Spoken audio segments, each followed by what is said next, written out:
He vanished for months without a word. Then I uncovered the betrayal that shattered everything. What I did next will shock you. It started in late 2019, when my co-founder, Jake, and I launched a tech startup out of a tiny rented office in San Diego. We were tight best friends since college, sharing a vision to disrupt the online education space. I'm Alex, and this is the story of how I learned that trusting someone with your dreams can sometimes cost you everything.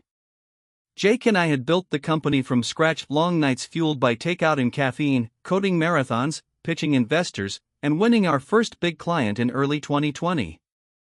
Things were looking up. But then, in March 2021, Jake stopped answering my calls. No texts, no emails, nothing. Just silence. At first, I thought he was overwhelmed, burnout, maybe. I gave him space. Weeks passed, then months. My messages piled up unread. I was left juggling the company alone, confused and worried. The product launches slowed, investors grew impatient. Something felt off, but I had no clue what was coming. Then, one afternoon in June, I received a strange notice from our legal counsel. It said Jake had sold all his shares to someone I'd never met. Overnight, I was no longer a majority owner. My stomach dropped. How could he do this without telling me? Without even a heads up? I dug deeper. Through some contacts, I learned that Jake had secretly negotiated the sale for months, behind my back, while pretending to be MIA. The buyer? A competitor company.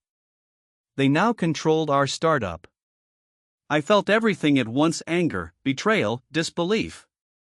The man I considered family had stolen my future. I decided I needed answers. Confrontation was unavoidable. I found Jake's number and called him, my voice shaking. When he finally picked up, the man I knew was gone. His tone was cold, indifferent. No apology. No explanation.